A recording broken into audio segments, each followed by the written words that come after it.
rares livres, si ce n'est le seul livre au niveau des Tanaïm, parce que vous savez qu'il y a le Pirkei Avot ont été écrits par Rabbi Yehuda Hanassi, mais ça remonte au Tanaïm, donc à peu près il y a 2000 ans, c'est ça, qui parle directement de Moussar, qui parle directement de l'éthique. D'habitude, dans les Midrashim, il y a bien sûr énormément d'enseignements moussariques, éthiques qu'on peut apprendre, mais c'est toujours une dimension métaphysique, spirituelle, mystique. Et on apprend aussi du moussar, mais c'est jamais focalisé que sur du moussar. C'est pareil dans la Gemara. Il y a bien sûr beaucoup de Bama, mais c'est pas organisé autour de la notion du moussar. Le grand livre, le premier livre originel de toute la tradition du moussar, qui va après, bien entendu, se développer dans les siècles, par les grands livres de Moussar, que ce soit Chovot Alevavot, dans les Rishonim, que ce soit Messilat Yesharim, dans les premiers Acharonim, dans Rabbi Chaim Zulato, dans les milieux d'Acharonim, ou que ce soit aussi tout ce qu'on appelle la Tnuat HaMoussar, parce que vous savez que Rav Israël Salanter, il y a à peu près un siècle, a développé tout un mouvement qui s'appelait le Moussar mouvement, mais en réalité, il a en même temps innové, en même temps il n'a fait que réintroduire ce qui existait déjà depuis 2000 ans. C'est la nécessité, à côté de l'exercice des mitzvot, et à côté de l'étude de la Gemara et de la Torah, de faire un travail sur soi, pour se perfectionner, pour travailler sur ses midot, travailler sur son caractère, aussi bien dans le négatif que dans le positif. Aussi bien dans le fait de ne pas se laisser aller à la colère, ne pas se laisser aller à la shonara, ne pas se laisser aller à la jalousie, mais aussi bien dans le positif, d'aimer prier, d'aimer étudier, d'aimer se connecter avec Dieu, etc., etc.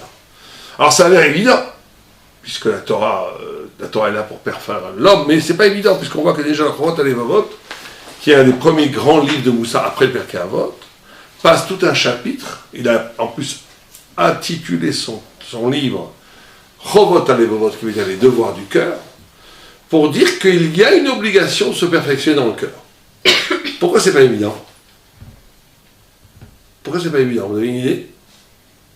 Qu'il y ait une obligation de la Torah de se perfectionner dans le cœur?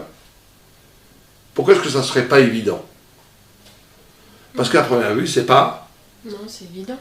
Ouais, c'est évident. Alors si c'est évident, pourquoi il met tout un chapitre pour le prouver?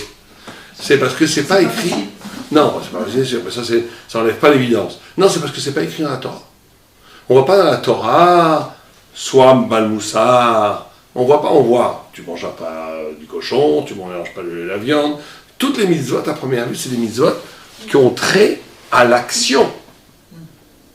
Alors bien sûr qu'il y a des mitzvot qui ont une résonance moussarique, comme ne pas dire tu n'iras pas dire du lachon, colporter du lachonara dans ton peuple. C'est sûr que de faire la lachonara, c'est quelque chose de pas moral.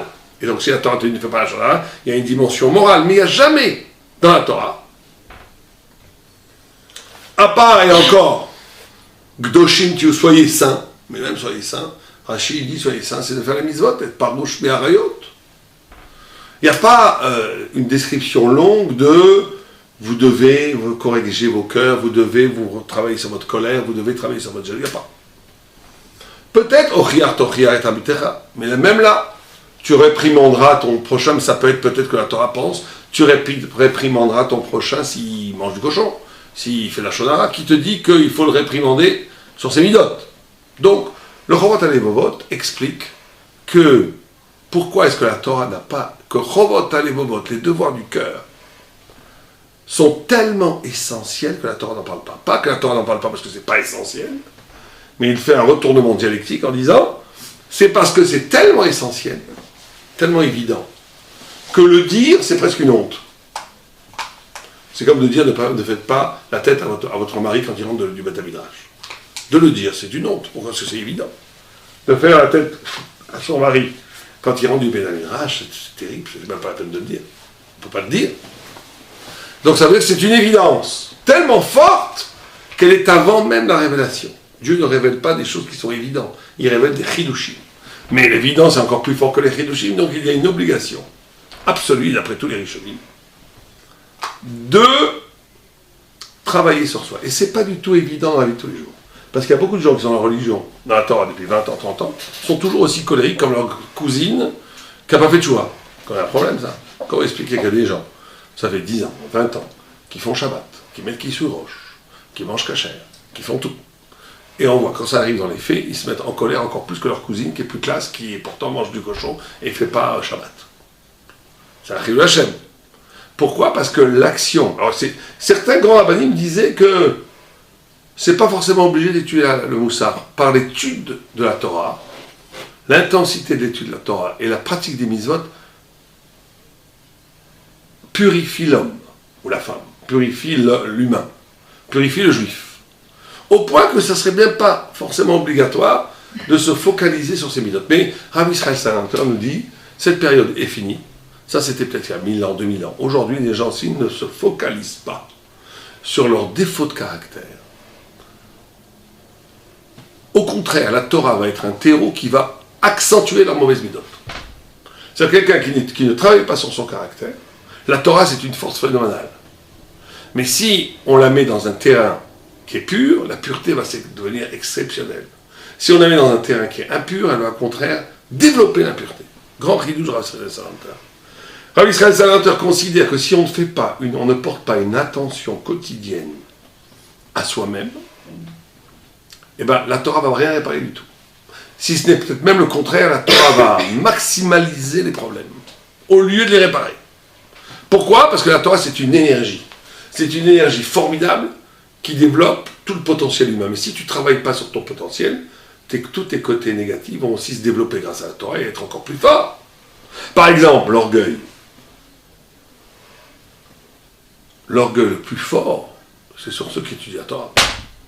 Parce que la Torah te donne une telle puissance, une telle connaissance. Quelqu'un qui ne connaît rien, ou bien qui étudie un peu de philo, un peu de maths, c'est la rigolade. Donc il peut être orgueilleux sur quoi? Pas sur grand-chose. La Torah te donne une mainmise sur le sens de l'univers. Tu comprends la pensée de Dieu en lisant la Torah. Très dangereux. Tu peux devenir un orgueilleux Enkamo. Tu peux devenir un Balgama Enkamo. Donc si quelqu'un ne fait pas attention sur un travail sur ses propres midotes à l'intérieur de lui, la Torah va au contraire développer en lui des forces terribles. D'où l'obligation de travailler sur soi. Alors ça veut dire quoi travailler sur soi? Ça veut dire avant tout 3 choses. Premièrement, avant de commencer par faire, je vous fais une petite introduction. Premièrement, ça veut dire prendre conscience de ses défauts. Ça veut dire qu'il n'y a pas de spiritualité sans honnêteté. Quelqu'un qui n'est pas honnête avec lui-même, quelqu'un qui n'est pas capable de reconnaître qu'il a des problèmes, quelqu'un qui n'est pas capable de reconnaître qu'il n'est pas chalem, il ne pourra jamais avancer dans la vie, dans la Torah, jamais.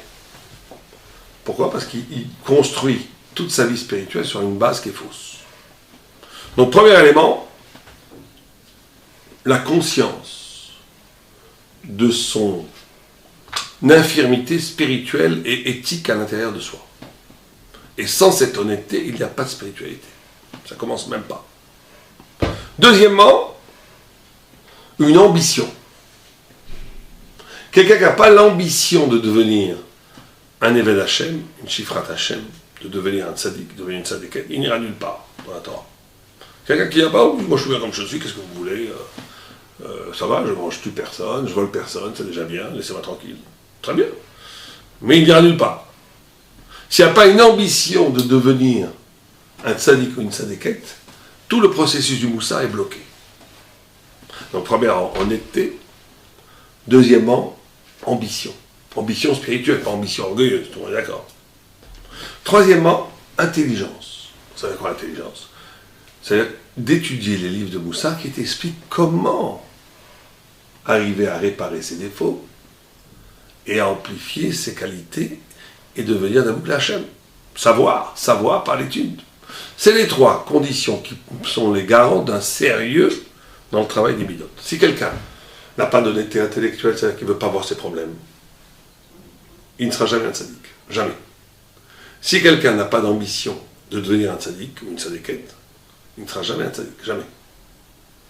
Et si quelqu'un a ces 2 choses-là, ça, il est gentil, il excelle, mais il est confus, il n'étudie pas, il ne sait pas quoi faire. Donc à la fin, il revient toujours à ses problèmes. Parce que tu ne peux pas te sortir de tes problèmes si tu n'as pas une technique de travail sur ces midotes.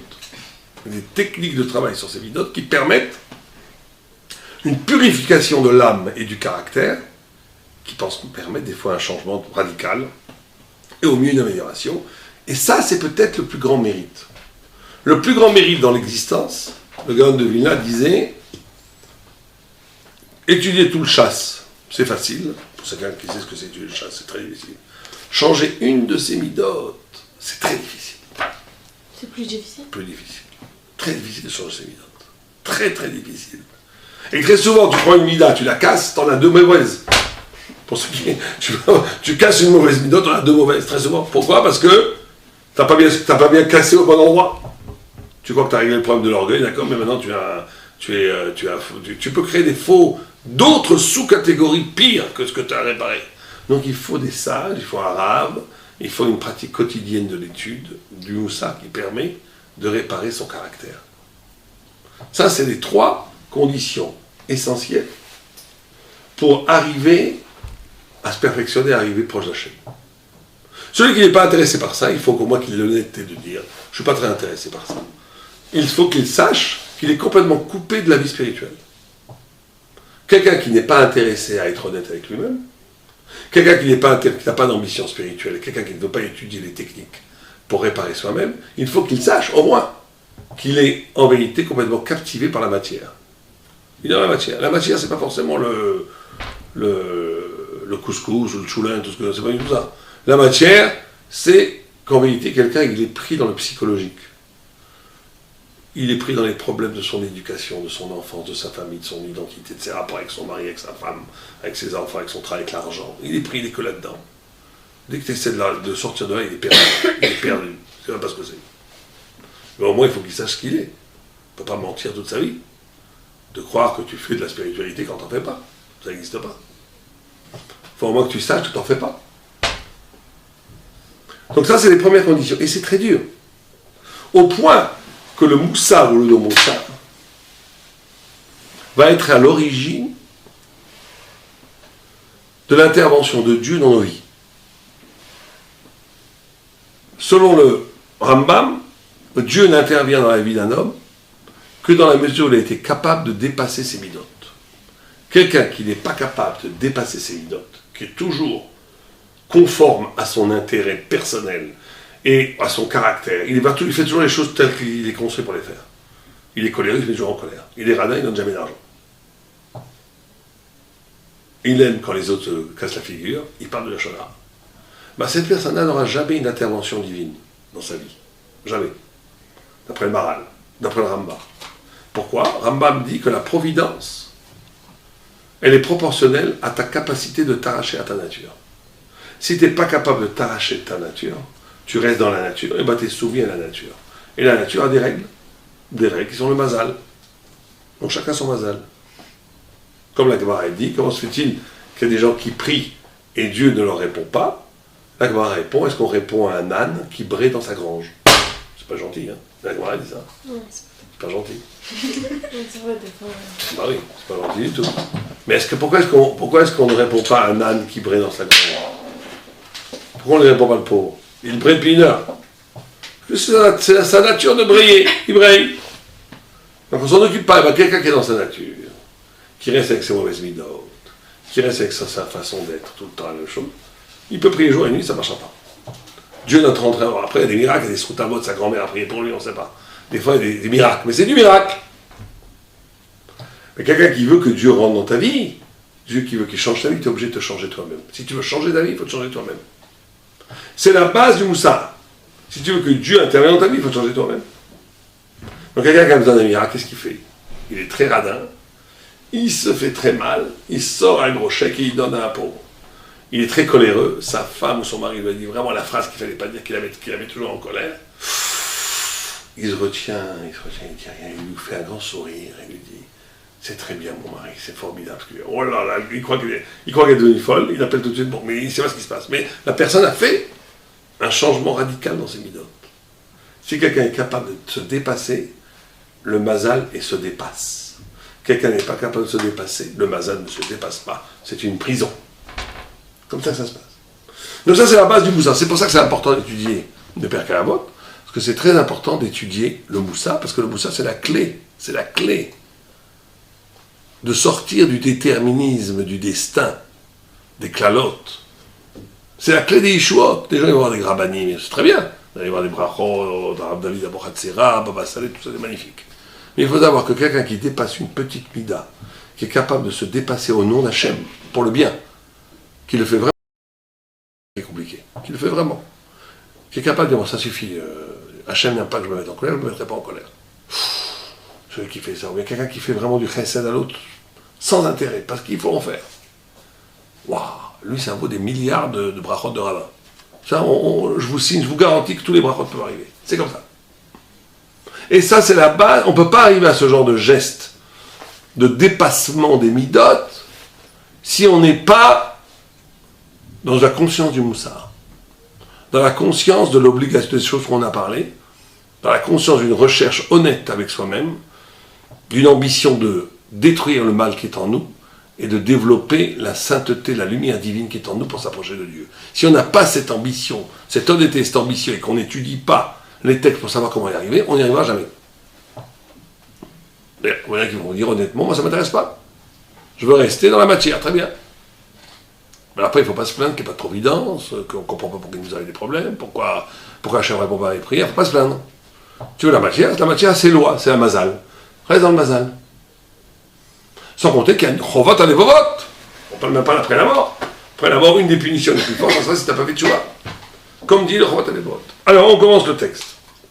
Donc, le texte dit la chose suivante. On va commencer aujourd'hui le premier Vakavot, où il écrit Moshe Kibel Torah Misinaï. Moshe a reçu. Alors, les premiers d'Afka, il n'y a pas tellement de mots. Aussi, il y en a. On va voir. Moshe Kibel Torah Misinaï. Moshe a reçu la Torah de Sinaï. On va s'arrêter là 2 minutes. Pourquoi il écrit Moshe Kibel Torah mi Sinaï? Il aurait dû dire Moshe Kibel Torah mi Hachem. Pourquoi mi Sinaï? Qu'est-ce que vous dites? Le monde. Hein? La Nava de la monde. Il y a une histoire avec la montagne. C'était petit, hein? Pour dire quoi? Ça nous amène à Moussard, c'est... Ouais, que quoi? Que c'est la plus petite montagne qui a été choisie. C'est vrai aussi, c'est vrai, c'est un Nava, etc. Mais nous dit les commentateurs, parce que la Torah de Hachem, tout le monde la reçoit, pas que Moshe. Sinon on aurait dit, Moshe c'est le seul qui reçoit d'Hachem, et nous on reçoit de Moshe. On te dit non, toute personne qui étudie la Torah, c'est en vérité une reconduction, une réapparition de l'événement de Sinaï. Tout un Israël a reçu la Torah de Sinaï. Tout le monde a reçu la Torah d'Hachem. Mais il y a un degré qui s'appelle Sinaï, qui est le niveau maximal de la compréhension de la Torah que Moshe a reçu. Mais de Hachem, chacun à son niveau. Chacun à son niveau, tout le monde le reçoit. La Torah n'est pas donnée de Dieu à Moshe, exclusivement à Moshe. Elle est donnée à tout un Israël. Simplement, il y a une dimension de Sinaï qui est dans sa complétude, dans sa totalité, c'est Moshe qui a reçu Sinaï. Nous, on a une partie de Sinaï, parce qu'on a reçu Hachem, mais chacun à son niveau. Mais ça veut dire aussi plus que ça. Ça veut dire que il y a aussi une partie de la Torah, de Hachem, que Moshe a reçu sans comprendre. Parce qu'on va voir que Rabbi Akiva, plus tard, il va comprendre des choses que Moshe n'a pas compris dans sa Torah. Vous connaissez l'histoire de Rabbi Akiva, oui? Rabbi Akiva, il était à Moshe Rabbeinu, il est monté au ciel, et il voit Hachem qui met des tagim. Des tagim, ça veut dire des couronnes. Je ne sais pas si vous avez vu dans le Sefer Torah, des très belles des couronnes magnifiques sur les lettres. Et Moshe, il demande à Hachem, Mime Akev, qui c'est qui t'empêche? Pourquoi tu fais ça? Il lui dit, Be'atid lavo bekamadorot, dans plusieurs générations, dans à peu près 1500 ans plus tard, un homme viendra qui s'appelait Akiva ben Yosef, Rabbi Akiva, qui interprétera toutes ces tagim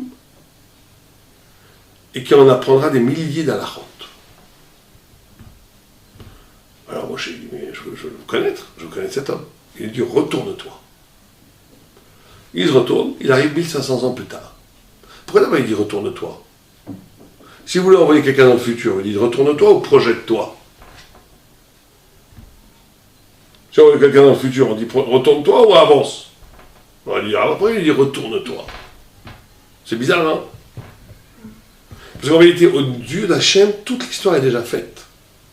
Hachem, tout ce qui va se passer plus tard, c'est déjà fait. Donc, quand il veut te montrer quelque chose, c'est retourne-toi. Lui, devant lui, il a tout. Donc, il dit retourne-toi. Parce que lui, à la fin, il voit le Mashiach, il apprend le Mashiach. Il voit tout. Donc, il dit retourne-toi. Et là, il arrive dans le Midrash de Rabbi Akiva. Et il voit Rabbi Akiva qui, effectivement, Doresh, enseigne à partir de ces taguines des dizaines d'alachot sur ce moment-là. Moshe Rabbeinu Tashkoro. Il comprend rien de ce qu'il dit. Il n'a jamais dit ça, moi. J'ai jamais dit ça. Et à la fin, on demande à Moshe, on demande à Rabbi Akiva, on lui dit, mais d'où tu sors tout ça? Il dit, Allah Moshe Messinaï. J'ai appris ça de Moshe. Là, il était content. Déjà, ce midi, je ne comprends rien. Pourquoi on ne comprend rien? Parce que il aurait dû dire menteur. Il n'aurait pas dû dire, je suis content. Il a dit, moi j'avais dit ça. Il a dit que tout a appris ça de Moshe Rabbeinu. Mais il aurait dû dire, mais c'est pas vrai du tout. Moi, j'ai jamais dit ça. Pourquoi il est content? C'est qu'à ce moment-là, Moshe Rabbeinu comprend que la Torah, c'est pour ça qu'il écrit Sinaï, que la Torah d'Hachem est infinie. Et que ce qu'il a compris au Sinaï, dans le texte qu'il a reçu, il y a encore tout un pan de Torah qu'il a reçu, mais dont il n'a pas conscience. C'est-à-dire qu'il y a que le pouvoir dire excède le vouloir dire. Il y a dans le pouvoir de la Torah beaucoup plus que ce qui est dit. Il y a dans les mots une infinité de sens. C'est tout à Torah Shabbat P. Alors Moshe Rabbeinu qui avait reçu la Torah de Dieu, il croyait qu'il n'y avait que le sens qu'il voyait, qui était déjà immense, il a tout compris. Mais on lui dit non, il y a des couronnes. Or ces couronnes, si on regarde, vous savez qu'un Sefer Torah, c'est fait avec un claf blanc et des lettres noires. Le claf blanc, dit le Harizal, c'est ce qu'on appelle le Loven Haelion, le blanc supérieur. Le blanc supérieur. Qui est le pouvoir infini de dire les choses. Ça veut dire que quand vous avez une feuille blanche, on peut dire sur cette feuille blanche tout ce qu'on veut, on peut écrire tout est possible encore. C'est l'infinie puissance de la signification. Quand vous avez des lettres noires, c'est le sens fermé sur lui-même, c'est la vérité. Ces taguim font le lien entre le blanc et le noir, c'est-à-dire qu'ils font le lien entre l'infinie richesse de la vérité et la vérité structurée par Dieu. Et il faut les deux. Quelqu'un qui serait qu'un livre blanc, on dit que le Loven Haelion, celui qui le symbolise dans la Torah, c'est Lavan. Parce que Lavan, il est obligé de rien, il n'a pas de lettres. Il est libre. Un jour il dit je te paye comme ça, genre, mais il est au contraire. C'est un escroc. Quand tu n'es que blanc, tout est possible. Mais que tout est possible, ça peut être nul. Parce que tu fais rien. Tu t'engages jamais à rien. Ça, c'est que si tu es que blanc, un Sefer Torah qui serait que blanc, ce serait pas caché. Que noir, s'il n'y aurait pas la lettre blanc, ça ne marcherait pas non plus. Pourquoi? Parce que tu limiterais la vérité à ce qui est écrit. Or, la Torah est infinie. Donc il faut les deux. Il faut des lettres qui sont la vérité, mais qui se nourrissent grâce au tagim, à l'infinie possibilité du sens qu'est le blanc. C'est pour ça que la Torah, dans les cieux, avant d'être donnée aux hommes, c'était un feu noir sur un feu blanc. Pour te dire qu'il y avait une infinité de potentialité de dire. Et bien quand on dit que Moshe Rabbeinu a reçu la Torah Sinaï, et pas de Hachem, c'est te dire qu'il a reçu la Torah Sinaï, mais il a reçu une Torah révélée de Sinaï. Mais il y a encore toute une Torah derrière cette Torah du Sinaï, qui est la Torah Shebal Peh, qu'il n'a pas reçue, ou plutôt qu'il a reçue sans en prendre conscience, qu'à ce moment-là, les grands rabbanim des Tanaïm révéleront plus tard. Jusqu'à aujourd'hui, il y a des Chidushim, jusqu'à aujourd'hui, les rabbanim écrivent des nouvelles interprétations qui n'étaient pas du tout connues avant, et qui sont une révélation, un écho de la révélation, depuis le Sinaï. C'est pour ça qu'il n'a pas écrit mais Hachem et Sinaï. Donc, on a dit qu'après, il a Mesora et Yeshua, il a donné Yeshua. Donc là, il y a une différence entre Kabbal, il a reçu Moshe, il a reçu la Torah du Sinaï, et après, il a passé à Yeshua. Pourquoi il écrit au début reçu? Pourquoi on n'a pas écrit Yeshua, Kibel et Moshe? Donc il y a deux mouvements. Il y a un mouvement de recevoir la Torah. C'est-à-dire que ça, c'est un reçu que tu reçois quand tu étudies la Torah. Quand tu reçois la Torah de Dieu, quand tu étudies la Torah, il y a toujours un moment donné que ce que tu crois comprendre, à un moment, c'est Dieu qui te donne la réponse.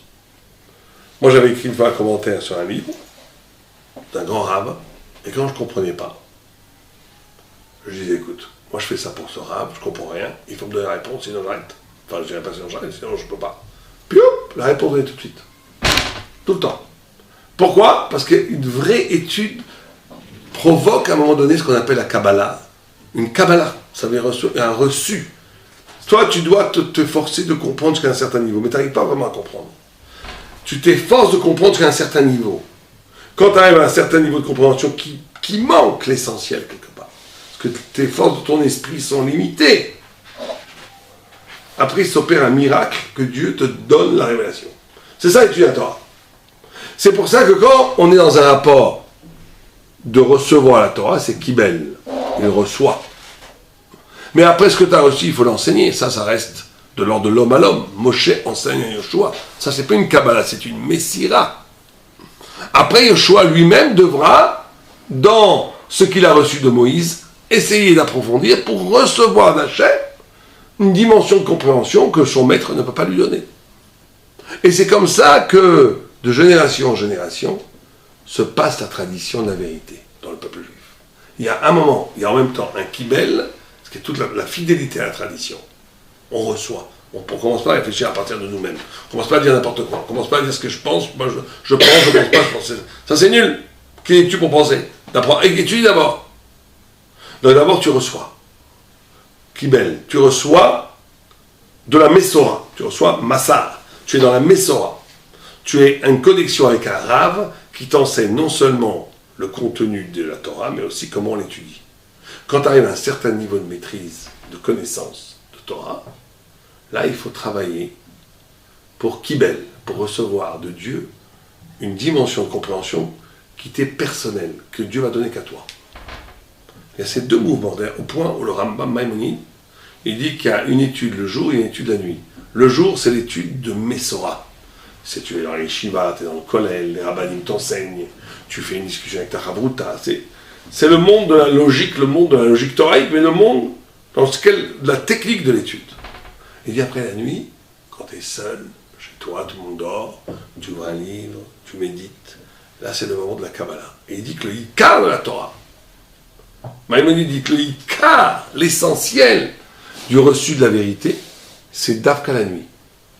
Tout ce que tu fais le jour, d'étudier, tout ce que tu fais le jour, c'est de recevoir la technique de la Torah. Mais de recevoir la vérité de la Torah, c'est d'Avka dans une intimité avec Dieu quand tu reçois de Hachem.